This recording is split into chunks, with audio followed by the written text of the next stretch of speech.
Incoming transmission. Oh no.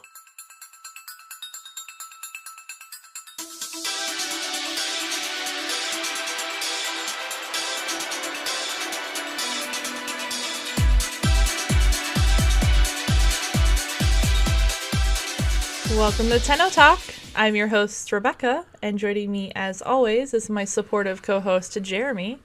It's me, Beard Prime. And this is episode 9. Wow, the time has passed so quickly. Yeah, we're cruising through these. I know, right? And speaking of time, what is I think the craziest thing is TennoCon is next week. It's next week. Holy crap. I'm going to be your hype man today. I'm just going to repeat the last couple words you say. That would be great. Great. All right, So now it's great. kind of annoying. Yeah, I know, I'm going to stop. So yeah, TennoCon's coming up. I am sad to announce that we are actually, even though we had tickets, we are not able to make it up. Due to some passport issues of the timing of getting our passports, plus some unfortunate real life stuff that kind of popped up. So as much as we'd love to be able to make it up for TennoCon 2018, we're actually not able to be there this year. So if you're in our Discord, then you've seen that TennoCon 2019, we're calling it the Team TennoTalk meetup. Everybody, we're all going to get together. Yeah. Do some fan things. I don't want to go out drinking. Are you underage? Is our group underage? You can drink at 19 in Canada, I think. We're probably go out to a bar or something. Oh, hell yeah. Yeah. Have some But nice have some drinks or fun. something. I know we're not celebrities, but to me, you guys are. So I kind of want to meet you guys, hang out with you. Yeah, I'd love to meet every single one of you guys that listen. Yeah, but we are 100% going to be there next year. We're going to get our passports early. Well, those are on the way. But yeah, anyway. we're going to upgrade to the book. Yeah. The book. Yeah, So the book they is don't good go to go. away. So Yeah. we're good for 8 years, and yeah. Yeah, so we'll be all set. But yeah, definitely enjoy TennoCon this year if you're going, and look for us to be there next year. Yeah, and I'm In excited. cosplay. Maybe depends on how much resources and Yeah. time we have, but we do have cosplay plans. We'll just say that, but it might be 2020 by the time those come out. It's a lot of work. So yeah, and with it being the first of the month, we do have our capture contest winner to announce. So thank you guys for sending it in. We loved seeing all of your guys' submissions. They were really awesome. And I know who it is. Yeah, and I know who it is too. So, but we will announce that at the end of the episode. So hang tight as we get to that. But first, before we get into all the fun stuff, kind of just chat about what we did this week. We did some stuff that we haven't done before, and our stream was laughing at us actually a little bit because we went Eidolon hunting, which we've been taking down Terry, the tarot list, relatively really well. Not that hard. We've been doing really great with it. But we were with a couple friends from the stream and a couple of our clanmates and stuff like that this week, and they decided let's just go for it and let's try to do all 3 of them, so take on the bigger 2. And I can't tell you there's not a more confusing fight in this entire planet. Yep. I was lost. I agree. It was fun. I mean, I had a good time, don't get me wrong, but the 2 guys that went with us were carrying us so hard that, and I was so confused, and I was dying constantly, and I was just like easily half of the Gauntlet, the third one. Yeah. Easily half of that fight, I was on my ass getting rezzed, and it just Terry, I felt the same way. The first time we went in and did that, I was just getting carried. I'm garbage. I should just quit the game. This is clearly not my cup of tea. But then we kept going, and I kind of got drugged to a few more, and now I kind of know the fight, so it's fun. So I'm not writing off the other 2, but damn, that was frustrating. Yeah, I will say the second one, the after Terry, the middle one, the second time we did it, because we actually ended up doing it twice this week. We went after all 3 of them. And the second one, we were actually able to, I actually survived that fight a little bit more and had a little bit more of an understanding. The third one, oh, hell no. Actually, hard. I did better on the third one than the second one. Really? Staying inside the yellow dome proved troublesome for Harrow, because he's a little on the slow side. That's fair. But avoiding the crazy green shit falling from the sky was a lot easier once I realized you can see the circles growing on the ground below you. It was telegraphed very well. So once at first it's like going to a rave with a concussion, but then you start to realize the patterns and all that, and it kind of makes more sense. We were able to get, at least for me, it was the second one. The third one I'm still I don't know, but we're working on getting better amps, and so we should be good to go. I think we did a lot of Cetus Wisp farming this week, too. I farmed 50 Cetus Wisps in, it was about 45 minutes, maybe a little less. I thought it was about like an hour or so. I wasn't working very hard, and I was mining and stuff, so I'm guessing it was half hour to 45 minutes Of actual just Cetus Wisp. Cetus Wisp Got farming. it. Yeah. Understandable. Because if I walked by some blue or some red minerals, I would stop and get them. And Yeah, I spent a lot of time in the Plains of Eidolon on like non-stream time, doing mining stuff and I need to do doing that stuff like that. today too, because there's a certain fish that only comes out at night, and for the last piece of my new amp, I need 2 of its tendrils, I think. Ugh, Something like that. Gross. So, yeah. that'll be fun. But I did discover, I finally went in and I got the bait and I got the luminous dye stuff. Good. So I'm taking fishing seriously this week. Yeah, I remember the first time I found out what the luminous dye was, I lost it. It's so good. Because I was just taking Helios Prime and like letting him try to light them up and try to get up before he could scan them. And I got the Archwing launcher. What? You could get the segment from the TennoLab. That's what we've been missing. You get the segment from the TennoLab. We've already researched it. Go get it. I've got it building. And then as soon as it's built, I can make the Archwing launcher. So we've had all the stuff all along. We just need to get the TennoLab. And we, like I said, we have it researched. Oh, so. well, I will be doing that as soon as we're done recording. Yep. I I got walked through that process last night right before I closed the game. Nice. That's awesome. So another cool thing that we did this week was we actually went and did some endurance runs, which is something that Jeremy and I have been talking about wanting to do, but we just haven't really done them yet. And I don't know if that's for a lack of builds or anything like that, but we actually went into the Derelict Survival mission, and we went in with a couple clanmates, and we actually went for about 2 hours and 10 minutes, which was crazy, because I love them. I think they're really cool. I can see why some people don't do them, because after that, I felt like I needed a second. Like, I was tired. Like, I was actually there doing them. They were hard. Yeah, there was definitely some fatigue setting in for sure. Yeah. It was worth it, though. I mean, I had a great time. Oh, yeah. It was so great. We got a lot of endo out of it. We got a lot of stuff out of it, which was really cool. And they're really fun. And at least for me, I was using it as a way to test one of the new augment mods that came out, which we'll be talking about later, the augment mods that came out this week. So it was really fun, like, at least for me, seeing the numbers and seeing enemy level 401. Like, that was insane. Yeah, that was seriously cool. Like, one of those, you make one wrong move and you get bitch slapped and you're just dead. Yup. It got to that point for us. So yeah, but we went to the Derelict Survival to get the HEMA unlocked. That was the biggest reason why we were going there for our endurance run, is because we needed those mutagen samples, which I can thankfully say we did get. It is building right now. We are researching it, and the HEMA is done, which I think puts our biolab completely done too. I believe so. So Space Mom's favorite, everybody. We have the HEMA. Yeah. Join us. Become one of her favorites. Now, whether you want to be or not, that's up to you. But it's a little gray area right now.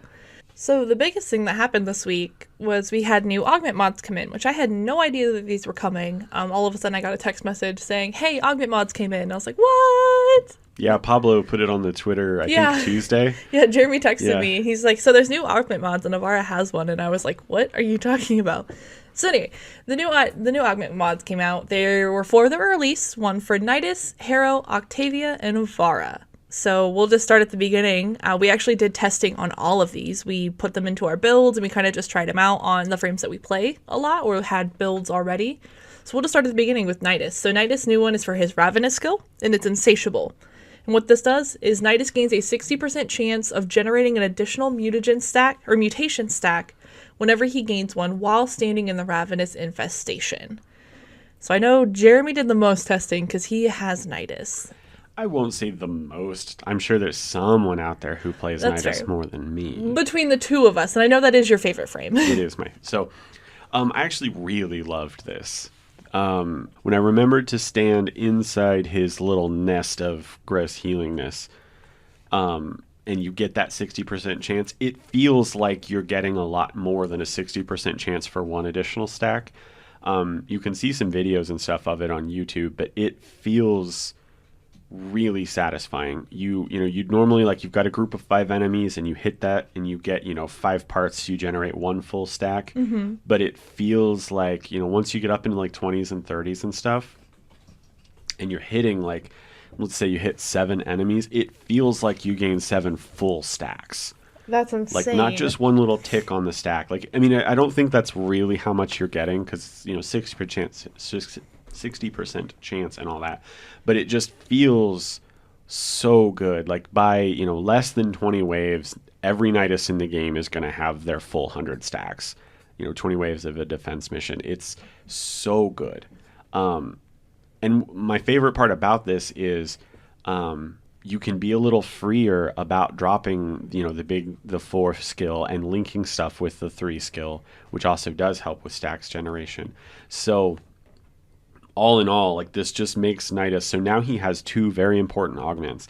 He has one that helps him build stacks faster, and he has one that makes stacks irrelevant for short missions. Nidus is just furthering the cause of, he is the best frame in the game. Yeah, and I know when we were running a COD, when you were first testing this out, we had a couple clanmates with us, and we ended up killing a lot of the stuff before it could get to him. And he's like, I only have 1 stack. So we actually just started letting everything run to him. And next thing I know, he's like, I'm at 60 stacks. And I'm like, what? Yeah. And we were only on like wave 10. And the next thing I know, he's like, I'm at 100 stacks. I'm like, what? Yeah. And it's it was pretty insane. Cool. I mean, like anyone, like Nidus and Harrow and Saren is guilty of this too.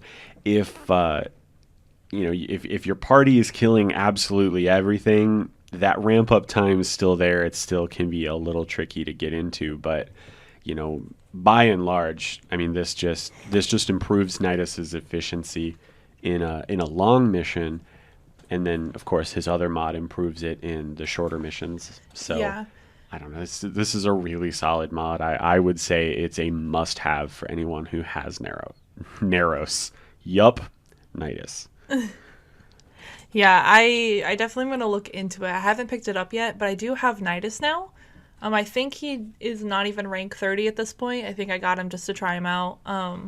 So I will definitely be doing some more research into this in the coming weeks as I kind of work on getting more frames kind of built and ready to go. Because what I've been doing is going through and back building everything. So I do have those options available.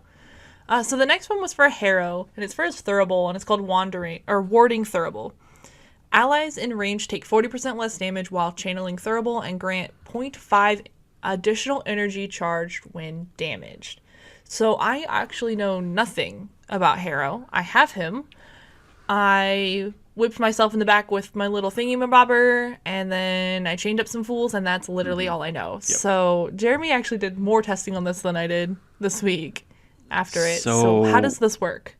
If you disagree with me on this, send me an email. Let me know your experience, please, because this was a waste of a slot for me. Really? We took this into a mission. So if you aren't super aware of how Harrow works, his 3 skill, he spins around his Thurible, basically tanks his own energy. He channels it all very quickly, and then he can use basically use his other skills and get headshots. And when he kills stuff, he generates energy back. And when he gets headshots, he gets even more energy back, right? Okay.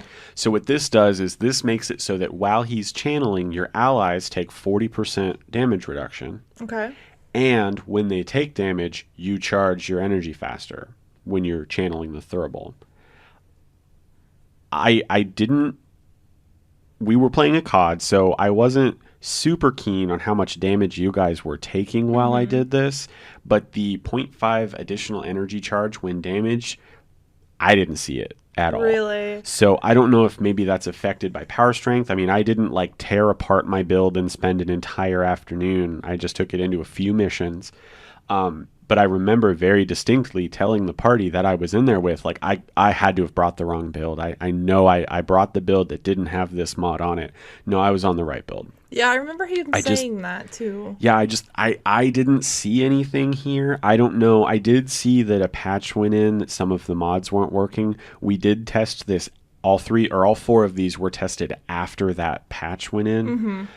So I don't know if it's still not working, but yeah, I felt like I didn't have this equipped. I really did. Yeah, So, I remember we were in a COD and we were started killing stuff like normal, doing our own thing.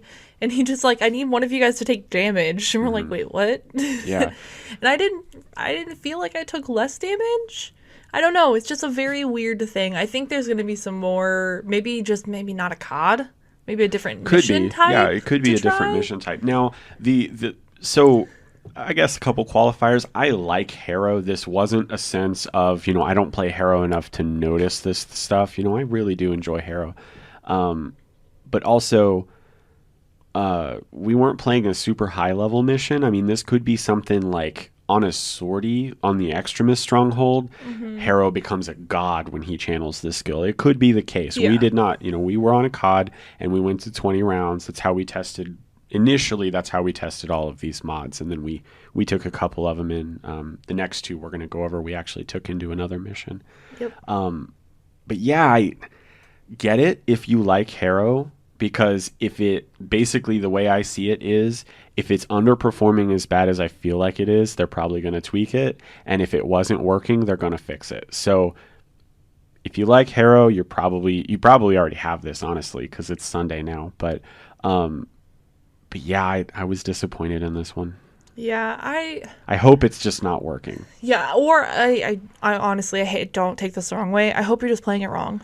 Could be. I hope that I could you're be just way doing off it base wrong. here. Yeah. It's entirely possible that I just wasn't watching the right counter. I mean, Nidus is my favorite, so I'm not like a pro Harrow. I know how to play Harrow, so I don't think I was missing it, but it's possible. So, yeah, I really do hope it's. If you disagree, or if your party was like, "Holy shit, that 40% damage reduction while channeling Thurible," like if you channel Thurible at the right time, like Harrow saves lives. If that's the case, let me know, because. If this is user error, I don't want to shit talk a great mod. So exactly, please let us know. Yeah.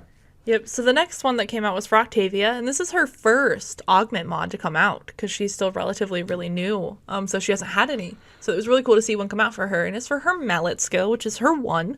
And this one is partitioned mallet, which oddly enough, they put this note in here, and I really love it because I didn't know this was going on. But this was actually community voted. So the community actually voted for this one, saying, like, this is what they wanted. This would be cool. And what this does is it allows for 2 simultaneous mallets to be out, but each of them have a 50% reduced range. So I've played a little bit of Octavia, but I don't have this one. But I do know, like, how good mallet can be, especially for defenses and when you're trying to, like, enclose yourself a little bit. So the thought of having 2 of those is just ridiculous to me. And after playing with Jeremy on this, I 100% believe that this is incredibly overpowered, but that's just me. So yeah. So the 2 best things that happened to Octavia this week is I bought the deluxe skin and I got this mod because I actually I really played a lot of Octavia this week, and I really enjoy her. So this mod basically, like, I know Rebecca kind of touched on this. So her mallet skill, which is her one, this lets her have a second one, but both of them are reduced in range. So where she used to be able to lock down like a single defense point really well, but maybe in a hallway or a large room she might struggle. Now, and we tested this in a survival mission on the Derelict, you can drop a point in 2 doors and lock down a hallway. Yeah. Like, that's what we did. We went into a corner room. There were 2 entrances.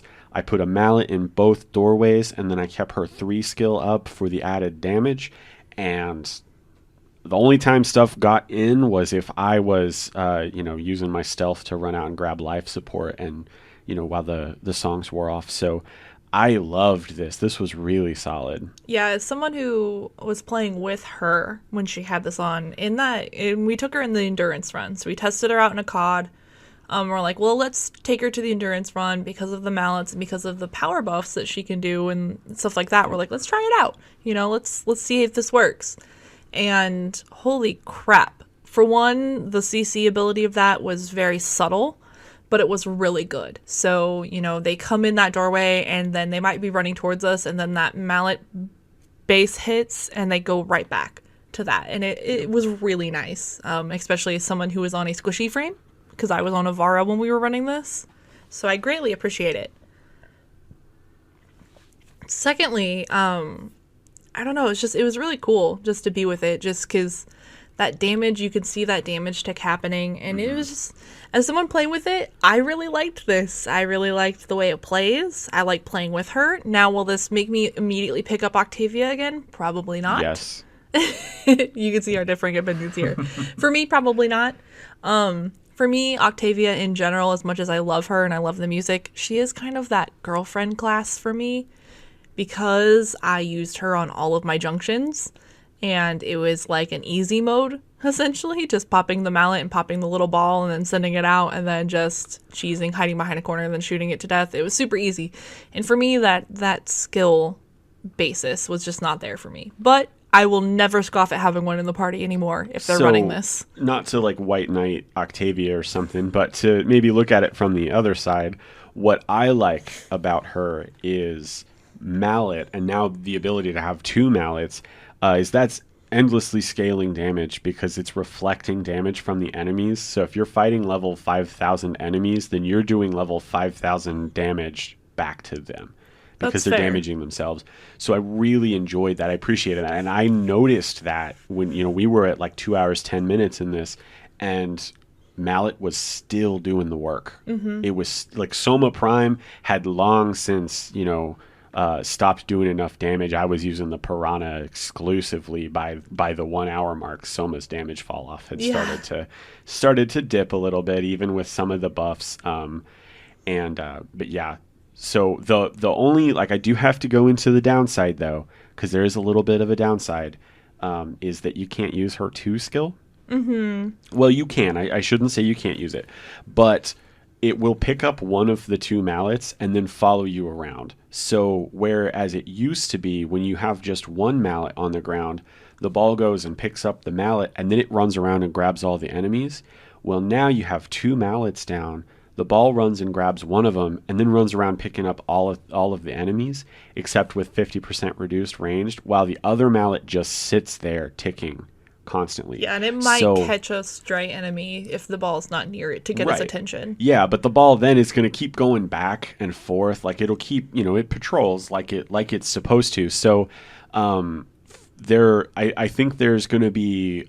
I don't want to say a divide, that sounds too harsh, but I think there's going to be missions where Partitioned Mallet is going to be very effective, stuff like Survival, where you're not necessarily locking down a point, you're trying to lock down an area. Mm-hmm. And then there will be parts like Mobile Defense, those kind of things, where you're going to want the regular. You're going to want just the huge AoE that just 1 mallet gives. Mm-hmm. I was thinking about this. I can see sortie defense missions. I can see this being nicer because you can drop a mallet, and then when he inevitably walks out of the mallet, you just drop your second one down. Yeah, that's fair. Yeah, when he's walking around. Right. Instead of having the AI of him competing with the AI of the rollerball that's not going to go where you want it to go, now you can just stack those. If he goes towards, like, I'm thinking of, the Pluto defense mission. So you're outside in that, like, it looks like a mining complex or something with all of the Corvus around. He walks into one of those rooms, you can drop the mallet on 2 of the doors, keep him safe a little easier. So I really like this. I don't think it's going to be an auto pick for every mission type, but I definitely think this is something, if you like Octavia, you're going to pick this up. Yep. And the last one that came out this week was for Avara, and it was for her Quiver, which is her 1 skill, and it's Empowered Quiver.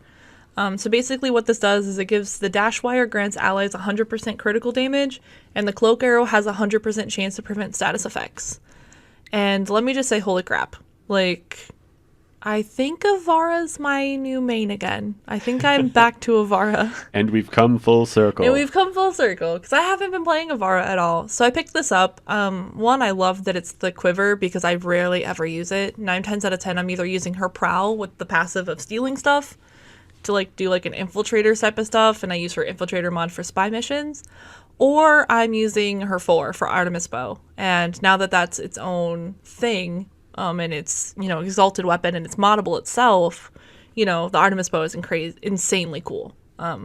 So this was really cool for it to give her Quiver 1.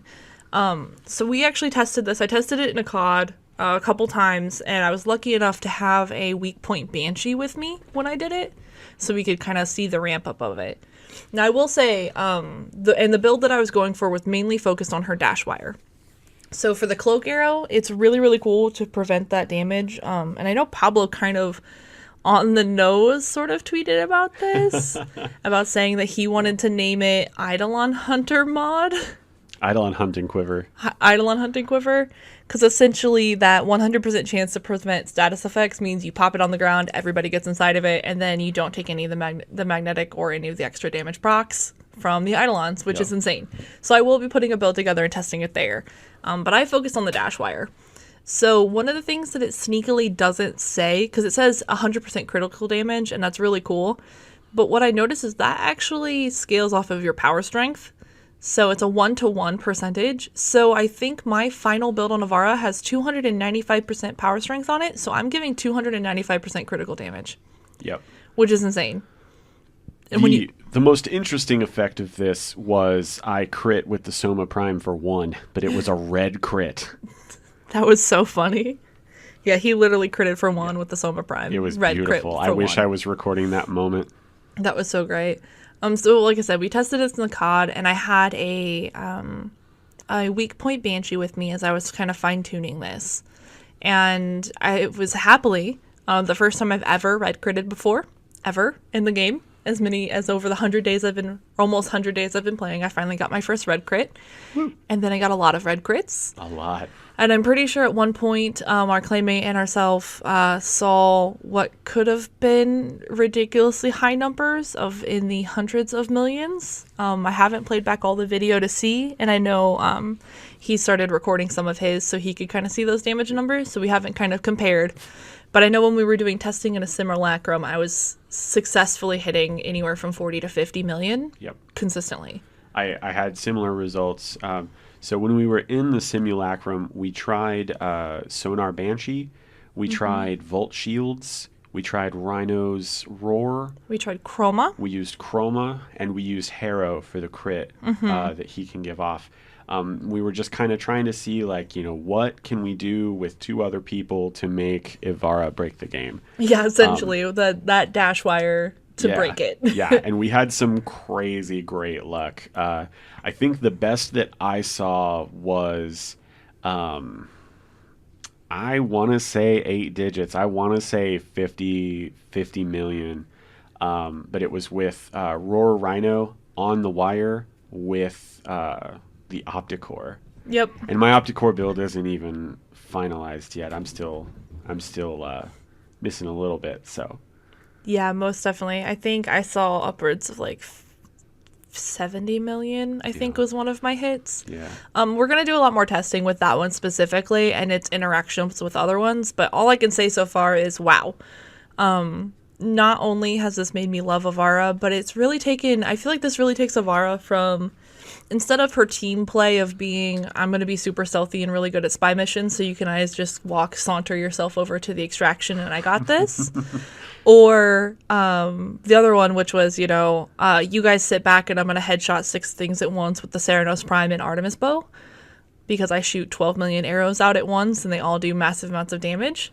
Now I feel like we actually have a really well-built and really interesting group play with Avara, which I think is something Avara's been really lacking. And essentially 2 different builds with the same mod, because you could go high duration for the stealth so that you could prevent you could do the status effects, yeah. Which, like you mentioned, is really good for potentially, like, Avara is an Eidolon Hunter now, which would be awesome. I love meta shakeups. Oh, yeah. I really do. And not only that, but also that opens a lot of really interesting sortie plays, too, of being able to take her into sorties, like high-level, the Eximus Stronghold style sorties, where there's going to be a lot of damage and a lot of magnetic procs. Like, we had this going against the hyenas, the hyena pack, where literally I was taking one step and then dying instantly on a Volt because I couldn't handle those procs. So something like that could be really helpful there. Yeah. So it really does give a whole new perspective and love for Avara, and I'm pretty sure now I'm going to have to go back and build another one, because God love my forma issues in this game and not being able to have different forma loadouts or split formas or dual forma, dual polarity stuff. I don't think I can effectively build and form a Mayavara to handle all of the builds for her now. Because I've got an Infiltrator one, I have my Artemis bow, I have, now I've got my Dash Wire when I want high crit, and then I'm also going to have my Cloak one when I want, really good status prevention. So I really don't think I can handle all of those builds on one now. Yeah. I think I'm going to need a second one. So Second I can. Navara. Yeah, I think you know what that means, right? That What? means 6 fashion frame slots. Oh my god. Oh, the fashion frame. Dude, my endgame is going to be on point. And my Alvara already looks on point. I'm just going to throw that out there. And I saw hints on Twitter. Someone posted really, really early design for the next. What's the word for it? I have no idea what you're going with here. I didn't see it on Twitter. The user created skins. TennoGen? TennoGen. All I could think of was TennoCon because it's the next thing on our bullet list. Yeah. Yeah, it's really early stages. They were talking about they were getting opinions on textures, but there could be more coming. For Avara? Oh For my goodness, Avara. that'd be so great. Because right now she just has the main skin, and then there's one other DE skin, and then there's the TennoGen skin, which I have the TennoGen skin. I think it's 2 TennoGen skins. I don't think it's a DE skin. Oh, it might be. It might be 2 TennoGen. I know she literally has her base skin and then 2 other skins right now. So I would love more stuff for Avara. And then she's got a couple extra helmets. So yeah. And of course, probably the biggest part of news that's coming up, and I know Jeremy already said something about it. Whoops. Oops. Is TennoCon is coming. It's next week. I know we talked about it at the start. We've kind of mentioned to it that it's coming up. So then the biggest part is, if you can't actually make it, is that Barrow Katir is coming. And time is running out for you to be able to get access to this. So if you haven't bought your digital ticket, you have until July 3rd, which is literally 2 days from right now when we're recording. So if you're listening to this episode before the 3rd and you don't have it, nab that ticket as soon as possible, because, like we said, Barrow Katir is coming. And not only is he coming, which he comes every 2 weeks pretty much, is he's coming with his entire library.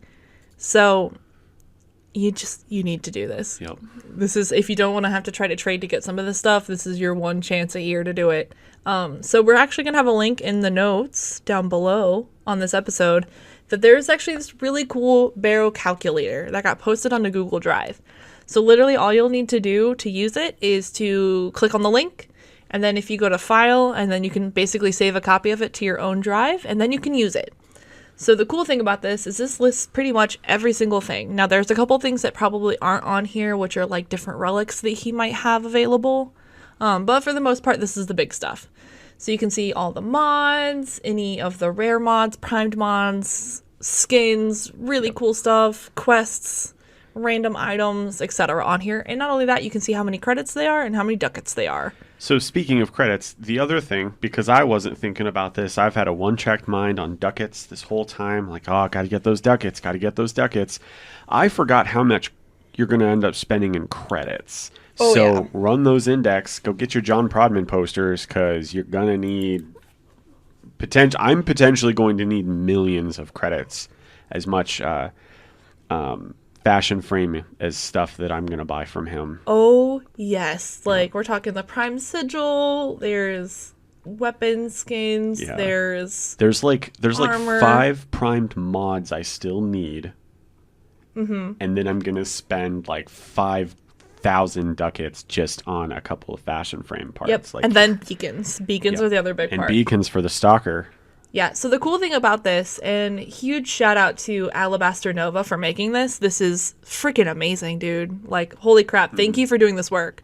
So the cool thing about this Google Drive spreadsheet is not only does it have the amount, the costs of everything, but you can actually pop in how many credits and ducats you currently have, and then go through a freaking shopping list. Yep. And put how many you want to buy of everything on here. And also, if you hover over the name of the item, it links you to the wiki. So Yep. you can see, if you're not sure what something looks like. Or what it is. The Katir Sindana is right in front of me right now. I'm oh, well, what's the Solstice Sindana? What's the difference? You can hover over it and you can go take a look. It's really well put together. This is really smart. Yeah, so you basically can just put in amount of how many you want to buy of everything, it will total up how many total credits and how many ducats you need, and then it actually tells you how much more credits and ducats you actually need before you can buy everything. So I'm going to be filling this out literally once we're done recording, and then that's going to be my goal for the week. Because then I'm going to have extra too, because we know he's going to have some more stuff there. Yeah, I would say he might have some new stuff. Yeah. I don't know. I don't have any insider information here, but I would not be shocked to see something cool that, even people like, because there are people, in comment sections everywhere that like, yep, I have all of it because I've been playing that long. Like, yeah, they're going to put something in. Yeah, there has to be something sneaking in here. Yeah. But I can already see, at least on the mods and the primed mods, how many of these I've bought and traded for that I'm just going to be kind of maybe getting a couple extras on that I can do and keep on hand in case someone else in the clan needs them, because some of these are kind of hard or really expensive to come by. And so anything I can do to help out the clan and stuff like that as well. And I know there's, like I said, there's a couple on here that I'm already eyeing that I know for sure I'm going to be picking up. So yeah, get those shopping carts ready. I would say more than a couple. Oh yeah, it's going to be a lot. And for me, mainly it's going to be fashion frame stuff. It's going to be skins and a bunch of stuff like that. If you aren't super familiar with the stuff that Barrow has, I'm not going to read through the list. Definitely go grab the link that we posted. Alabaster Nova put a ton of work into this. But he has more than just primed mods. Actually, I had been thinking this whole time, I was like, oh, it's primed mods and then a couple of weapons and stuff. But he actually has a whole set of like rare mods, stuff like Astral Twilight and the one I just bought this past weekend. Tempo Royale. They do drop other places, those stance mods and a couple of the others, but he's going to have those as well. He also has a whole line of the armor plates that you can normally buy, but they're the Prisma version, so they glow your energy color, which is really sexy. Including Prisma Shade. And ships. He has some ship skins that are Prisma. He has a whole line of Kitir stuff, so it's armor and weapon, not weapons, but arrow skins is the cool one. And some Kavat and Kubro stuff, basically just themed after, he has a very unique style of dress. Oh, yeah. But there's also the other thing that I was not prepared to see on here is if you missed the Day of the Dead stuff, some of it is in this list. So he may actually have some of the Day of the Dead skins, which is pretty cool. Yeah, that would be really cool, especially the Kavat one, because the Kavat armor is what I would want the most. And something that I didn't even know existed in this game until, we started working on grinding some stuff out is those, I know I mentioned earlier, the beacons. Yep. So, if you've done the deed of farming bosses to get the stalker mad at you so he can come and fight you and then run regular missions on low-level frames in hopes that he comes after you, you can actually get regular beacons these beacons as well. So it's basically the stalker beacon, the Zanuka Hunter beacon, and the Gustrag 3 beacon. So these are basically those 3 different ones that will come and hunt you down for certain stuff. You can actually go out and get the beacons and then just get into a party, pop beacons, have them come in and fight them. So for me, the biggest one is going to be the Stalker, because I still really want Hate. I need Hate. Yeah, Hate's the last weapon I don't have from him right now. So I'm going to be farming the crap out of those. And I know I also need like his pigment that drops for the dojo and stuff like that. That is one of my favorite die bundles. His actual thing? Yeah. Sorry, Kitir's. Sorry, I derailed myself. I'm so confused. Kitir has the Kitir die, the Barrow die, and it's a bunch of turquoise and the best browns in the game. Oh, that was really confusing. So when you mentioned die slots, I thought like Kitir's I mentioned die. Pigment. Like farming pigment for the clan is what I was talking about. Yeah. That's even more important. Yeah, we need to make sure that we have those popped so that we can get the pigment that we need for him. Sorry, that was actually really funny. And then he also has fur patterns and stuff like that too. So definitely check out this list overall. It's a great list. There's some really cool stuff on here, and I'm just excited to see what else he has as well. So for me, I'm not just going to be trying to farm and hit that one level. I'm going to try to farm as much as possible so I can really make sure that I have extras for anything else that might be here as well. Yep. So yeah, check that out. Get ready. And like I said, thank you so much, Alabaster Nova, for this. This is literally what I've always been looking for. I know I've complained before about wanting to know his whole stuff, so finally there's a chance, and it's also in a calculator. And you made it a calculator. That's I so know. cool. Like, that's absolutely amazing. So we're actually going to take a quick little break. So hang tight with us, and when we get back, we're going to be doing a discussion that Jeremy actually found, and we're going to kind of go into it a little bit on Archwings, because I know those are the least favorite mission, I think, of most every single person out there. and we're going to announce the winner. Yeah, when we're going to announce the winner, and we also have some emails to chat about too. So hang tight, stay with us, and we will be back. We'll catch you on the other side.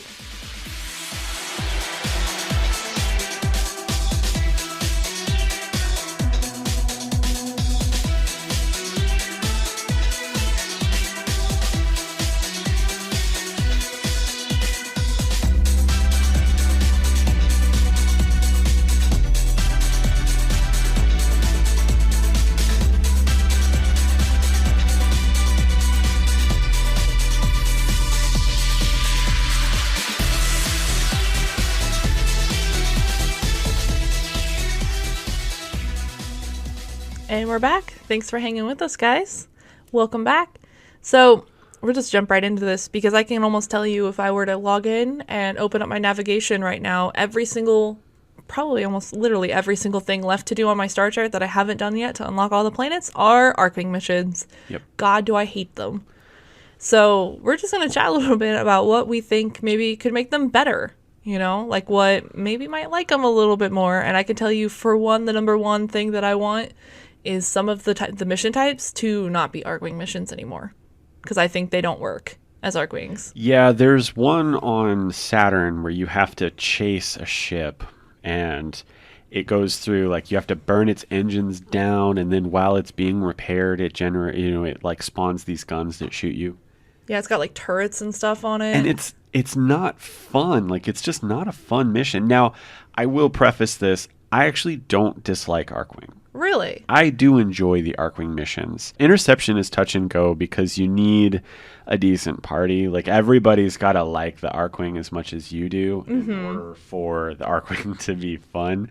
But, everything else, like all the other missions, like Exterminate Archwing, sign me up. I actually really enjoy the Exterminate mission. Mobile Defense is fun as well. So I was thinking and, doing some reading and checking it out. And, there does seem to be a desire on the internet to make the Archwing mission types better. Yeah. So I thought maybe we could talk about things we like, things we don't like, and things that we could see improved. Yeah. Now, well, since as you guys probably have gathered at this point, I'm not the biggest proprietor or lover of Archwings at this point. I kind of like the way they handle. I guess it makes sense to me. Just in space, it's so hard because there's no like directions, so I get lost really easy. But that's just more of a personal. I can't orientate myself very well on an Archwing in space. But I think for me, the biggest thing that I really actually like about them, and I wish they would kind of go in more and just either dive in or kind of kite away from it a little bit, is that there's different types of Archwings. I actually really like we don't have that many. I think there's 3 or 4 different types of Archwings actually. 4 plus one of them has a prime. Okay. Because I have the Amisha one, which is supposed to be the super tanky one. And I didn't notice it until like we were on the plains and I saw someone in their Archwing that had drones around it. That there are like different types of Archwings, and all of the different Archwings have different abilities. So it's like different like warframes, but for your back, essentially. And I really like that. I wish it was more easily explained, maybe. Or I don't know. I like it. I actually think it would be really cool to get rid of those. Really? And make it so that the frames have different abilities when they have their jetpack on. Oh. So, because, the first thing that comes to mind is, how's Nidus going to stomp in space? Or what's the point of Gara's, glass wall in space? So obviously the skills would need changed. But I think, why have 5 different Archwings that seem arbitrary, and I don't mean to like diss the devs, but it does seem like they just kind of stopped trying because Archwing wasn't that popular. So now we have this like pseudo dead game mode with 5 Archwings that you can go level because, you know, we all need that MR. But they aren't fun, and, you know, they're not really like that interesting, and their skills, like, you know, between the 4 different skill sets for the Archwings, there's a couple good skills. And then there's a bunch that feel kind of like filler to me. But so why not? Why not make it so that you equip the Archwing segment, you know, on your ship, and, you know, you don't have to change the Archwing mission at all because it, you know, everybody got the same one. Now instead, you know, what frame you're taking suddenly matters. And then, you know, I mean, I hate to like steal money out of people's wallets, but that's another thing that DE could sell us. Like they could give us, you know, Archwing skins. Yeah, that would actually You know? be really cool because I hate how they look. Like you could get an Archwing skin. Like you could get the themes based on your frame. Like, you know, everyone gets a default skin, just like we do now. Everybody gets the same one when you first get your Archwing. And then you get a couple extras. But instead of actually getting the extras as like physical frames, maybe those are different skins, and then those are like the in-game skins. And then DE could come in and sell like, you know, the Frost themed skin for your Archwing, you know, the Nidus themed skin, because why don't we have we have infested everything else. We need an infested Archwing, right? That's it just fair. makes sense to me. We need it. It's that idea is really similar or akin to like Guild Wars 2 gliders, because the gliders had different themes, and I mean, all you'd use it for was to glide around, you know, like to glide off one ledge to another. So it'd be really cool to like actually be able to like make them look cool, you know, like make them look neat. Especially because, I mean, I don't know, thinking about it that way, that actually could add a really cool depth to the game a little bit. Because how much more fun would Archwing be if you still got Saren Spores? That would be neat. Archwing would be more fun because we're playing, like, one of the complaints that I've seen and I actually share is the bummer with Archwing missions is, you know, you pick your favorite frame and then you go and queue up for that alert, and then it's an Archwing. You're like, oh, well, what was the point? Because I don't get to use any of my skills. I could have just, you know, stayed on whoever it was that I logged in on this morning. Like, yeah, because that's one of my biggest complaints, even though I do like the different abilities and I like that there's different types of Archwings, because it gives, at the end of the day, it gives MR. You know, it's something else to level. Right. And, you know, do the grind. But I think it would be really cool to be able, like that, to use your abilities. Because I guess I never thought of it that way. You know, I queue in for an Archwing mission, and I'm like, yeah, I'm really loving Avara. And then I go into an Archwing, and it's literally, I don't get to use anything that I put on. Right. I have to worry about, did I put my mods into my Archwing? Did I do this? But also, how cool would it be to use Artemis Bow in an Archwing mission? That would be cool. That'd be badass. Volleys of these, you know, arrows coming out. Like, that'd be pretty cool. And actually, this ties in tandem to a really cool sort of like rumor-ish thing that's been going around. And I know DE, I think, kind of showed a picture of it or a video of it, and nobody knows if it's real or not. But a flying Eidolon. So this Eidolons in space. Yeah, exactly. So thinking about that type of a thing, can you imagine how much more interesting and weird the fight mechanics would be for an Eidolon if you could do it in the air? Yeah. Or like you could do it on your Archwing. So like instead, like the way I'm thinking about it, because I mean we've been Eidolon hunting, and I've been thinking about Eidolon hunting a lot in the last couple weeks because we've been doing it and doing the rep for quills and stuff like that. Do you know how cool it would be to, like, the new meta would be you have 2 people on the ground, and then you have 2 that are burning shields, like his shields down, and then you have 2 people in Archwings, and one of them is like a Volt, so he just like drive by like in the middle of an Archwing and just goes bang and like pops a shield in front of you, and then he's on top with someone else with a shield in the air, and that would be really cool. So, oh my god, I want this DE, please. Yeah, so please. So with the big picture stuff out of the way, the cool changes. Now we get to some of the like the boring stuff. They need to change. Like, I feel like, you know, obviously in space, I know gravity works different, but we're playing a video game, so you got to take it with a grain of salt. They need to make it feel less floaty. They need to tighten up the controls. There's a lot of like momentum things, like it felt really cool at first, and then now it's just kind of tedious. When I stop, I need to stop. I don't need to stop and then drift for another 1,000 meters because I thought I was at the exit, but I'm not at the exit. And and that could be as simple as just an animation. Like when I stop hitting forward, I don't have to just immediately come to a fully and complete stop, but do a little animation where the boosters on my pack turn around to slow me down real quick. Like in the if you've seen like the cutscene footage from the reveal, like the Archwings moved a little differently. They felt less floaty. The controls, I realize it was it was a cutscene like a video, but the way they were controlled, it seemed a lot tighter, and I'd like to see that. See, I can understand the frustration because I do have the frustration in that regard to when I'm extracting with an Archwing, because I always it puts the little thing out there and then you float past it and then you go too far and then you come back, and it's just really confusing sometimes. I get very confused with that. But I will say, actually, for me, I kind of like the floatiness a little bit. I do like that sense of loftiness because it appeals to the science nerd in me. You would keep going.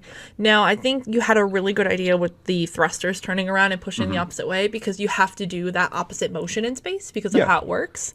So that could be a way to fix it. Just give us a visual inclination that I'm actually stopping instead of just my boosters go out and that's it, and I just keep gliding on in space. Right, but a simple fix. Think about it on the Corvus ship, specifically the one with all the exploded out parts, and you're flying down all those super narrow hallways, but all of those hallways are ribbed, but I bounce off those ribs constantly. Yeah, totally. It's like ping ball. Yeah, it's like Tenno ping ball, yeah. So if they tightened up those controls a little bit, then it would just feel better. I mean, they don't have to go full flight simulator with it, but just tighten it up, make you feel a little less drifty, and I think people would be a little less put off by the controls because of it. Yeah, I could see that, because it is a little hard. I have less of an issue with it with Titania when she's in her little razor wing form, because it uses very similar controls to the Archwing. And it could be, again, that element of there's a floor underneath me so I can orientate myself really well, versus when I'm in space and it's just all abstract and I look around and it all looks the same and I get really lost. But I don't know, it could be one of those things, but I think definitely tightened up controls could help, or just, for me at least, a visual, I think, is where I'm going with that. Another, I don't know, it's kind of a gripe, but I don't know how to fix it, so maybe you have an idea, is my problem is the weapons. I feel like they do, whenever we're doing the clan research in the Tenno Lab, I see all these other weapons and stuff like that, but whenever I'm, in my Archwing, I feel like that it's only that one gun. Yeah. Your main gun, which you never run out of ammo, which is really cool, but at the end of the day, I'm it doesn't feel good. So I have a whole list of stuff that I would change for the weapons. Really? Actually. Yeah. Well, so, lay them at me one at a time so we can kind of talk this out a little bit, because I want to know what you're thinking. I think, what's a good way to do this? I think they either need to add in mods, they need to triple the number of mods, or they need to let us use primary mods. I think that would be the easiest thing to do. Okay, use our primary, our actual primary rifle mod, for example, in the rifle weapons. Yes. Actually, that would be really cool, because then they could release a space shotgun, and I could have an Archwing shotgun. And what they could do, if they wanted to do this, they could make the existing Archwing mods even more powerful, but sort of make them like the Umbra mods. So give them a set bonus, make them more powerful, and up the total drain. So yeah, I could use Serration, because baseline, when you're first getting into the game, Seration's going to be your better mod. You're not going to waste the endo upping the amount of damage your Archwing mod primary does. But towards end game, now you've got all these Archwing mods, and they've got a set bonus on them, so you burn the endo, you make them better, and then ultimately they do start to outshine the existing mods. But initially, so then that makes the ramp up, because the thing that I noticed is with the Archwing, my gun felt okay for a while, and then all of the sudden it was garbage. I was going through entire magazine size worth of ammo, and then I'd have to wait for it to refill again, and while I'm trying to run around and not get hit. Yep. And that was frustrating. And it really was. So the other thing that I would love to see, and this kind of follows the same flow that I just did with the mods, is let us use our regular primary. Like our actual primary let weapon? us use our actual weapon, but buff the ever-loving shit out of the regular Archwing guns. So I can use the weapon I like and the weapon I'm comfortable with, but because there's so few Archwing weapons, and they're actually deceptively difficult to get, in my opinion, unless you just buy them, you make those more powerful. And maybe those can use, the Archwing weapon mods, but, your regular ones obviously can't. So then you have this very smooth power curve of, lower level player, like they're still using the bolter or the heck, and then they transition into the actual Archwing gun with the Archwing mods, and suddenly they're doing real tasty damage, but they don't have to slog through that weird transition of, okay, the gun's doing just fine. Whoops, no, it's terrible. It just sort of smooths out that transition a little bit. And it lets people, like we talked about earlier with the Artemis bow, if you want to use Dread in space, fucking use Dread in space, man. It's such a good, That would actually be really hard. I can see maybe why they don't, because of weird physics things, if they're trying to keep, like, an accurate space-type combat type of thing, like... I can maybe kind of see it, but I don't know. I don't know how much of it is accuracy and how much of it is practicality. I mean, the shotguns have fall off. So the fall off would make them completely useless in space. Like at the range we're talking about, that'd be like trying to stand at Cetus and shoot the Eidolon when he's over by the ocean. Like you're just not going to do any damage to him. Yeah. Because of that fall off, most shotguns fall off really quick. And actually, technically, fall off wouldn't happen in space. It wouldn't, but the way the weapons are coded. I'm not talking about actual physics. I'm talking about science. We're playing a game where 12-year-old children project their minds into robots, and we don't take fall damage. Touche. Okay, fine. I'll concede this one. But why don't we take fall damage? But I do take a ton of damage when I run into a wall in an Archwing. Or in a ship, when you steal the Darren ships, I take damage when the ship runs into something. I'm like, why is the ship taking damage? It's just a tree. Consistency, DE, please. I can kind of see that. So I guess going in line with kind of off the same idea that you were thinking, I think something else that would be really cool would be maybe the mission types that you use them in. Because I know with on Uranus, they did this really cool thing where there's like the hybrid Archwing missions where you have to go into the water to get between like the different little like sea lab areas, and that was really cool. I don't know. I think it would be really neat if we had like different types of Archwing missions. So yeah, and maybe not all in space. I don't know. Actually, what I would like to see is the Archwings maybe be included in the missions, but not be built around the mission. Okay. So imagine, because this happens in the Jordis Golem quest, because I've not done the quest myself, but I helped someone with it. You fight the boss, and then you kill the boss, and then the ship starts falling apart, and you get sucked out into space, and Ordis launches your Archwing to you, and then you fight the boss outside. Oh, that's cool. And it's really cool. That's neat. In these, think about like a sabotage mission. We're out in space, we're blowing up the ship, we need to get to extraction before the reactor melts down, right? That's kind of the gist of the way that mission works. Yeah. So imagine we detonate the reactor, we start running, the ship starts falling apart, and then there's a segment where like the ship explodes, but our orbiter is docked on the other half of the ship, so we hop in our Archwings, we fight through some enemies through space while we're flying to the other half of the ship we're blowing up. We land on that ship and then run the rest of the way to extraction, and maybe that's where they put down, like sometimes they do that, like you have to do one more lockdown console before you can get to your ship because that blast door's down. They could do stuff like that. So that's very similar to Uranus, but I feel like every single time I'm in the water in Uranus, I just blitz past everything and run. The biggest thing that they need to do with the underwater is they need to speed up the ship. It doesn't need to be as fast as you go in space, but it feels slower than walking. Yeah, I feel like I could run, like bullet jump faster than I can through water. I feel like I could roll faster than that. Like Nyx with her augment, so that she can walk while she's using her force skills, moving faster than the underwater Archwing.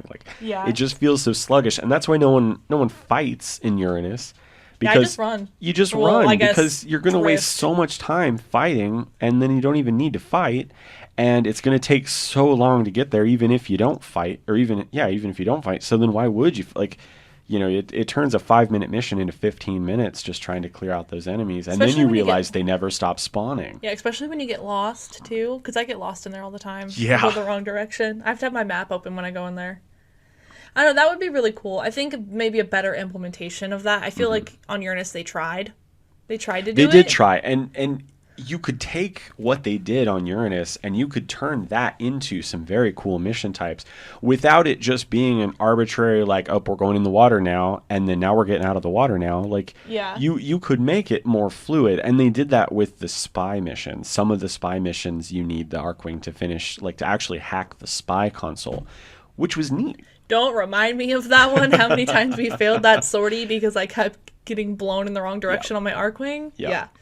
And if only I could have moved a little faster, it would have been perfect. Or if the controls were a little tighter. Yeah, if the control that one is yes. Yeah. If the controls were tighter when I was in the water, I probably would have been able to have been a lot better on that one. Yeah. I don't know. There's a lot of things I feel like I really want them to make Archwings better because I think it's such a cool concept, and it kind of, like, not to name drop another game, but it kind of does give you that, like, Anthem feel a little bit. Because I feel like, I know a lot of people have been making memes about this, that literally Anthem is Warframe with better Archwings, essentially. And Archwing it's like Archwing combat with Warframes, essentially, is what it is. I hadn't seen that. But, yeah. Like, I mean, I can see where they're coming from, though, because, like, so I was actually, again, not to name drop other games, but I'm totally going to, but this game's from, like, 1998, so I think I'm okay. But I was talking to the Discord last night, and there was this old PS1 era game called Omega Boost, where you played as, like, I mean, you were essentially a Gundam, and you had these giant skyboxes, and you could move 360 degrees, and it was stuff like the elimination missions or the exterminate missions. It was like, this mission, your directive is to kill, this many enemies, and then there was a set of missions where you're flying around right on the surface of the planet, and there's this giant, like, serpent, like sand serpent thingy, and you got to fight him. And the moment that I got the Archwing, I was like, I'm playing Omega Boost. And then the shine wore off pretty quick because of all the weird synchronicities, weird little arrows. So if they implement all this stuff, so the other thing that I want to see, and I will admit, I got several of these ideas from the forums. There's some really great posts up with a lot of good ideas. But one thing I would like to see is to give people a reason to actually do the Archwing, is implement all of these things and then add Archwing missions onto the sortie rotation. Oof. Now, I'm not saying all 3 missions would be sorties all 3 sortie missions would be Archwing one day, but fix Archwing, make it better, good, make it better than, make it more online for exactly what I'm sure they wanted to do, and then it just wasn't as well received, so it's kind of floundered. So really put a little bit more effort into it, clean it up a little bit, and then add it to the sortie rotation, because that will incentivize people to say, oh, okay, well, now sorties are in these, or now the Archwing's in the sorties, so maybe I should go back and, finish leveling it up. And then they go back and level it up, and they're like, oh, wow, Frost has his own set of skills when he's in his Archwing mode, instead of just, the 4 generic Archwing skills. So yeah, it could be a lot better, I think. I really do like that idea, though. I think that's the one that I'm latching onto the most, is the fact that as much as I really do like the different abilities, because I think it's really cool that you have, like, a more attack frame, and you have a more stealthy frame, or a, like, Archwing frame, and then you've got the more, defensy one. I think it's a really neat idea to be able to use abilities instead. Yeah. Like, just have a generic Archwing and then do the skins. Because, one, DE, you would get so much money out of me if I could customize my Archwing skin. Oh my god, I would be willing to drop, like, packs of, like, get plat and stuff for it. Like, especially... I would, yeah. And even if you opened up the TennoGen stuff for that, that could be really cool, because I know people have been asking for Operator TennoGen, and I know that has a lot of pieces, so maybe Archwings could be the next step before Operator, I think it'd be cool. I do too. I think this needs to happen, because it's such a cool game mode, and it's really kind of a shame that it's not as fun as it could be, but I think it's a bigger shame that it's not as popular as it should be. Yeah, I feel like this was like this could have been a really good hit, and instead of trying to rebuild it and focus it a little bit more, it's just kind of gone by the wayside. Yeah. And now it's just a meme, sadly. Yeah, I mean, I 'cause- hate to be mean, but it is a meme. I mean, we have people in our Discord and our clan that they'll sit out missions. They hate it because Yeah, they it's will just just not do it. And I think that's why I think frame abilities on the Archwing is the biggest thing for me, because if you're a serious Saren player or a Naros player or Ashe player, you don't want to use the generic Archwing skills. You don't even want to use any of the Archwing skills. Well, Like, that's at what all. I'm saying. Like I'm calling them all generic. Oh, that's fair.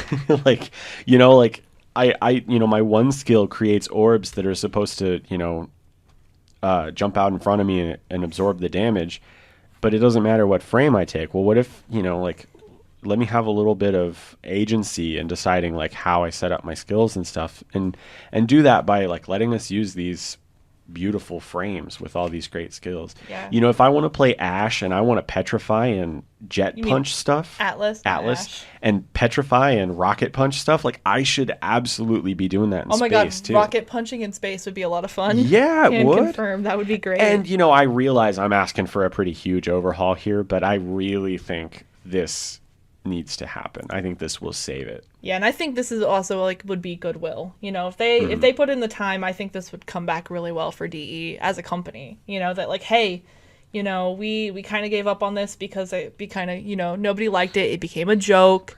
And you know what? We're actually gonna, not only are we like rebalancing the frames, we're gonna take a look at this and we're gonna make it better. Tune in next week when we have the exact same conversation about Lunaro. I know, right? I'm kidding. I haven't even tried it once I yet. haven't played Lunaro. I want to play it though. I hear it's actually kind of really fun. Just saying. I've heard it's fun. I've seen a lot of people streaming it, so I'd like to try it. So yeah, I don't know. There's a lot that could be done, I think. So let us know, like, what do you guys think? Like, why don't you like it, or why do you like it? Like, am I completely off base and Archwing is like the reason you play Warframe? Like, let us know. Yeah, if you like Archwing, I'd love to know why, or like what do you like and what do you not like about it, essentially. Because I know there are good things. People do like it, at least a little bit. So what do you like? So yeah.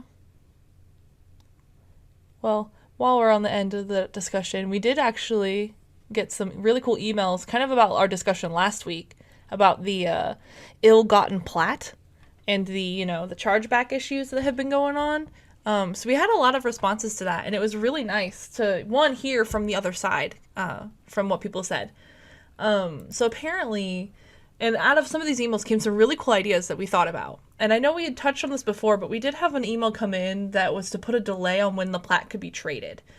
So I know we had talked about it before about putting like a lock on plat or something like that was an idea. But I think this is actually a better way to implement it. And so essentially the idea that was brought to us was that you can essentially you would be able to buy, like, they would only be available in the store right away, I think is how it was worded. Yeah, so when you bought plat, and this would prevent people from having time to do a chargeback, you would be able to spend that plat in the cash shop immediately. And then, but there would be like a timer, like a few days before you could trade that plat to other players. And Yeah. that would prevent people from having time to issue that chargeback, but already have dumped the plat on somebody else. So Yeah. that way, like, if I were the guilty party in this case and I was going to trade with Rebecca, I would go and buy $500 worth of plat, but I would have to hold on to it for a week before I could actually dump it on her. And in that time, the time for the chargeback would have expired. And now I'm stuck actually footing the bill for $500 worth of plat.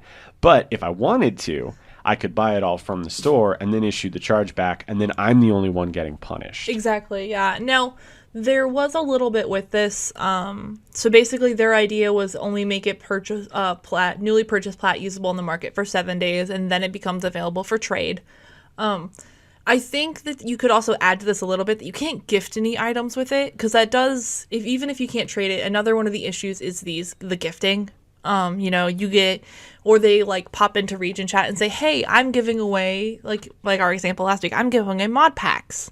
So shoot me a PM and I'll send you one.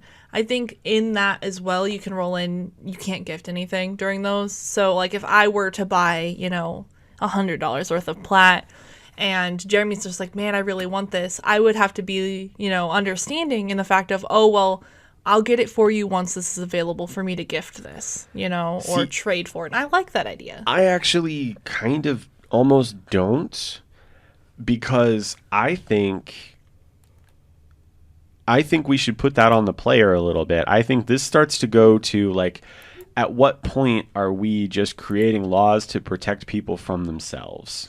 That is fair. So if you get a gift from someone that you have no idea who they are, don't accept that gift. Yeah. You know, if I log in today and I have a random gift from some random person, I'm not going to claim it. Yeah, and there was something too. We had another email come in from Ziggy Tank, who's one of the guys that's in our Discord. He actually reached out to us about it too. And that was one of the other things he touched on is a PSA to players. Like, if you receive a gift and you don't know who it's from, you are kind of just shooting yourself in the foot if you open it. The first thing you should be doing if you don't recognize that is either opening up your friends list and asking your clan, hey, does anybody recognize this in-game name? Right. And if you've asked people and you've asked your Discord and you've asked your clan and your friends and nobody knows who that's from, you should probably contact DE, leave that in your inbox and say, hey, I received a gift from somebody that I don't know, and I don't want to open this in case it's fraudulent. Or whisper them. Reach out to them and say, hey, you sent me something. Did you mean to send this to me? Exactly. Like, did you send this wrong? Did you mistype the name? And they're like, yeah, I meant to send it to you. Like, who are you? Nobody. Like, okay, well, I'm not claiming that. Exactly. Like, and I guess I see your point is, you really need to kind of how much is too much of a good thing and you're really just being screwed. So right. keep your head in the game. I say that because several times, like if you're in a relationship with a gamer, everything costs twice as much. Yep. So we do regularly buy plat. One of us will buy plat and then we'll gift the other one. Like, she'll get a coupon for 75% off or whatever. We'll buy the plat on her account and then she'll gift me a couple of things. So we essentially split the plat. Mm-hmm. And that would actually take that away. We'd have to buy that, and then you'd be free to buy all the deluxe skins you want this week. I have to wait till next week. Yeah, that's fair. So, we do have to be careful about putting too many rules in place to the point where, now people can't interact normally with the game the way they would. We're only trying to punish the behavior. We're not trying to punish everybody. Yeah. And Ziggy at the end of his and he had a couple links that were really cool to a couple of things that happen. One of the things he did mention in this email that I really just want to bring him back up is that it's always really good to avoid those types of free giveaway type of situations. They can, sometimes they are in good-natured heart. I know a lot of veteran players that are like, they'll see someone complaining about it and then they'll just gift it to them and stuff like that. Like, just know what you're getting into. But if you go into region chat and someone is saying, hey, I'm giving this away for free, like, really do your work on that, because those type of giveaways are not, if they're not sanctioned by DE, you're really putting yourself at a risk with that. And you really do have to understand that that is a risk you are taking if you do that. Like, be understanding about what you're doing. Like, go into that saying, yeah, I might get something, but this might lock my account. And it might be a good thing, it might be a bad thing, and kind of weigh that on your own. Because, it could be. And then another one that he brought up, and this is something that he's done, and I'm actually going to be really careful about this moving forward, is be really skeptical if you go to buy something that's over 1,000 plat. Now, I haven't bought anything like that, but I know that there are Rivens that go for 1,000 up to 5K plat, just for a Riven. But really, he has two questions that it seems like something like 2 little bullet points that I really am going to start asking myself if I ever see something like that. Is one, they could be spam. They could be somebody that's going to come back on my account. So do you really want to take that risk? And the second one that he brings up, which I really love, is DE can probably just nerf it. If it's that godly, then either you're insanely lucky to have it, or 9 times out of 10 it's going to be nerfed, and you should just wait until something a little bit better comes along, because it's not worth that risk. And that's a good rule of thumb, I think. And I would include those when you're selling stuff too. Exactly. Like, I wouldn't just say, like, if you've got a Riven and you're like, you're going to go sell it for 5,000 plat, just, do some research on the person that says they're going to buy it from you, see, pull them up on Warframe Trader and see if, like, are they regularly trading do they have a good rating, or are they completely off that site? Check their MR. Are they MR 25? Yeah, that guy probably has 5,000 plat check to sell. their profile, do a little research. Are they MR 5? Well, I mean, if they're MR 5, they probably can't buy the Riven you're going to sell for that much, but exactly, if they just barely meet the requirements for that Riven, maybe ask yourself, like, is this safe? Like, should I be selling this to them, or should I just buy this weapon for myself and keep this godly Riven? Yeah, exactly. Or sell it to a clanmate. Maybe take the hit. Maybe it's worth 5,000. Sell it to a clanmate for 3, because then at least it's safe plat to buy. Yeah, or it's going to someone who would use it, which I know.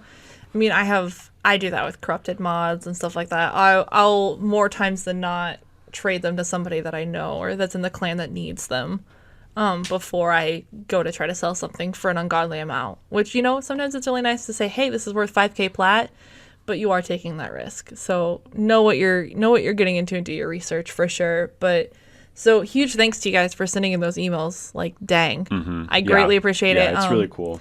And I know I said thank you. There is one other thing that was brought up, is that these are rare occurrences. Reddit, a lot of the people that like to go to Reddit and do these types of stuff are the ones that either are the ones that are upset, but that type of posting usually is the one that garners a lot of attention. So when you pull up Reddit and you see those most recent activity or those hot topics, the ones that have a lot of comments are the ones that are going to be up there. So it could be sitting up there for a while, and it might perpetuate that this is actually a huge thing that's happening. And sadly, I fall victim to that thought process a lot when I go to Reddit and I see a lot of posts, but a lot of that could be from people that aren't even having this happen to them. It could be people that just so happen to see a post and then want to post their opinion about it. So this doesn't happen a lot, but be aware that it does happen. Yeah, but be aware that it does happen. And I think that alone in these two, and I think a lot of our discussion last week has brought up either a lot of light on like what DE could do on their end to help, but a lot of it does also fall onto us as players. So, I might not agree with their policy, and I might not agree with how they enact it, especially for ones that it happens to in small quantities and stuff like that happens. But at the same time, watch yourself and police yourself, and police, be smart about your transactions, because, these do have consequences. And, if you do it, and you might not even know it, but if bad situations happen, so keep an eye out, for sure. And then last email we got was from an avid listener. So I really liked getting this one, so thank you for emailing in. And he calls himself a fresh Frost main, so heck yeah for one for Frost, because I love Frost. Got that chili Frost. I know, right? That chili bubble. And we had a question, which we actually kind of wanted to touch up on, because, in the last, 8 episodes, we've been talking a lot about all of the different frames that we play and stuff like that. So the question got asked, and is, what is your main frames, and why do you love them so much? And I know we joke all the time, and I know Jeremy really jokes about this, about having a new main frame of the week. I only joke because people point fingers and say that to me. That is fair. Our chat is always pointing fingers at him for this. So yeah, I just wanted to touch on this really quick on like, what is your main frames and why do you love them so much? So I think my main, like if I had to declare a main frame, it would probably be Avara. And I know that's probably not a shocker, but I've been playing a lot of other frames, but even now, 2 weeks of not playing Avara pretty much at all, and I still come back to her because I love her. And for me, it's just her play style, really. I like the stealth. I like that I can do a lot of damage. I like I can be sneaky. She's utility. And now with this new mod that just came in for her, the Empowered Quiver, I feel like I can take her to any mission now. And I really just, I don't know, I feel like I connect with Avara a little bit on like my play style, what I like to play in other games, usually my archetype that I roll in D&D type games. Like, I don't know, I connect with her. What about you? For me, I kind of have to break this down into two. So my main frame and my favorite frame are actually different frames. Ooh. Nidus is my favorite frame. He can do almost anything he wants to do. He's really powerful. He scales well. But if you watch the stream and you watch the missions I play, I actually don't play him that much. Yeah. I would say I play him less than half of my missions. And that has nothing to do with whether or not I like him. Like I said, I will take him into anything. I'll take him into a spy sortie, it doesn't matter. But typically, there is a better tool for the job. Yeah. So I would say, as far as mainframes, if you were to calculate, like, who do I spend the most time on? I would probably say it's been Cora up to this point, and it will probably be Octavia from now on until, something changes. I find myself on Cora an alarming amount of time. I play a lot of Cora. And that's mostly because, like, the way our group dynamics tend to work out is we need a CC frame, and she is a very solid CC frame. A lot of AoE. Venari does pretty respectable damage for a pet that you can't really control. She just, and then her whip is really powerful if you build your melee weapon properly for it. And then I would say Octavia going forward, because now that I've kind of figured out how to play her, you mentioned, tabletop games. I'm a bard at heart. You guys listen to me ramble on every week. I love to talk. I love to tell stories. I like to play music. And then I like, in a gameplay context, I love buffing the party and I love CC. I'm a bard through and through. And she's the bard frame. She really is. So I would say, take it with a grain of salt. This answer might change next week. Nidus is my favorite frame in the game, especially from a thematic standpoint. But Cora and Octavia are probably more technically my mains. I could see that. So, yeah.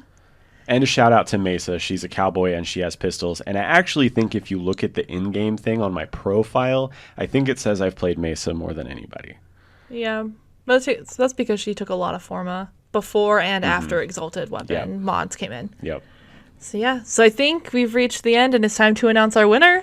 Oh my God, a winner. I know. So thank you guys so much for all of the submissions. We loved it. It was a lot of fun. And I know Jeremy and I have both been messing around with Captura more on our own outside of this, learning kind of how it works and how to do the cameras and the text and stuff. She's about to say I won.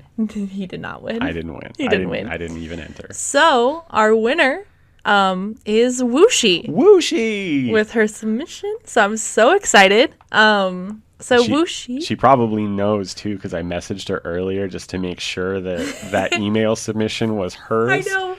We probably put her hand, and technically right now, as we're recording, it does say congrats, and her picture's on the front page of the website already. So, yeah. So, if you're looking at the website while we're recording this, you will actually have seen that she's the winner. So, congrats.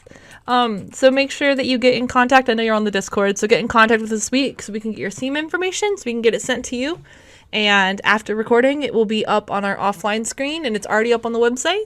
So, definitely go check it out. It's really gorgeous. So, I have to say, the reason it won... Yeah. You want to talk about why it won? Yeah, for me...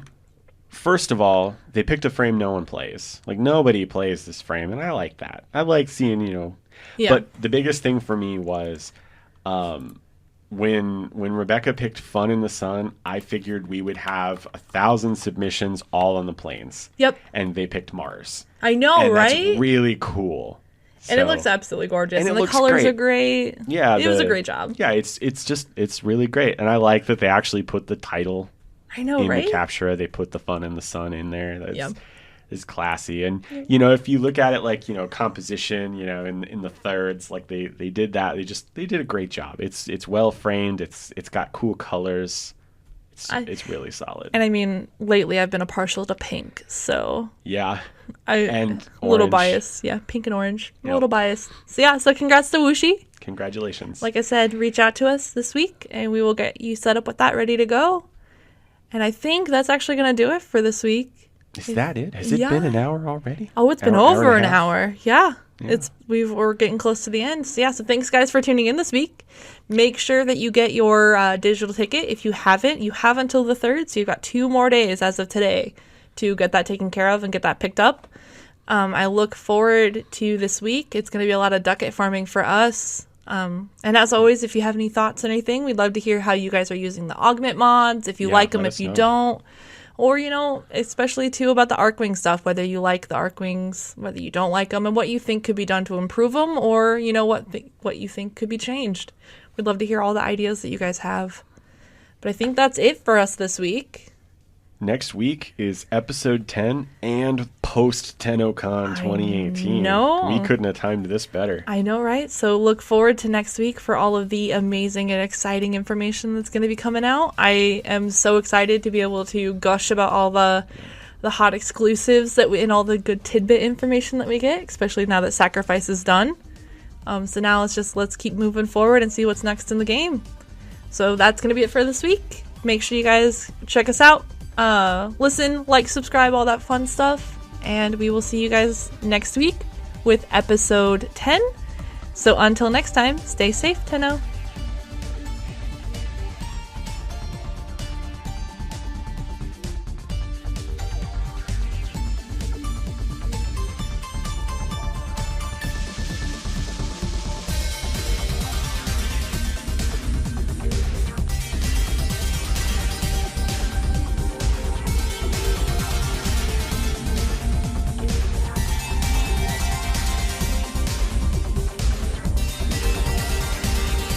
TennoTalk is a weekly Warframe podcast produced and edited by Rebecca and Jeremy Goodrich. Warframe is created by Digital Extremes. Music for the podcast was provided by Purple Planet Music, and the Ortis sound clip was provided by the Digital Extremes fan site kit. You can email the show at tennotalk@gmail.com and reach us on Twitter at tenno_talk. You can also join us live on Twitch at TennoTalk on Monday and Wednesday from 7 p.m. to 11 p.m. and Friday from 7 p.m. to 12 a.m. and those are all Eastern. Make sure to follow us to get updates on when we are live, as the stream times have changed, and you can subscribe to the channel to help support the show. You can download the podcast on Apple Podcasts, Stitcher, Google Play, and along with most major podcasting apps. Make sure to stop by the website and check it out. It's at TennoTalk.com. There you can find the podcast episodes as well as some extra fun stuff that we throw in from during the week. If you like the show, be sure to rate us and leave a review. And thank you guys so much, and we'll see you next week with episode 10.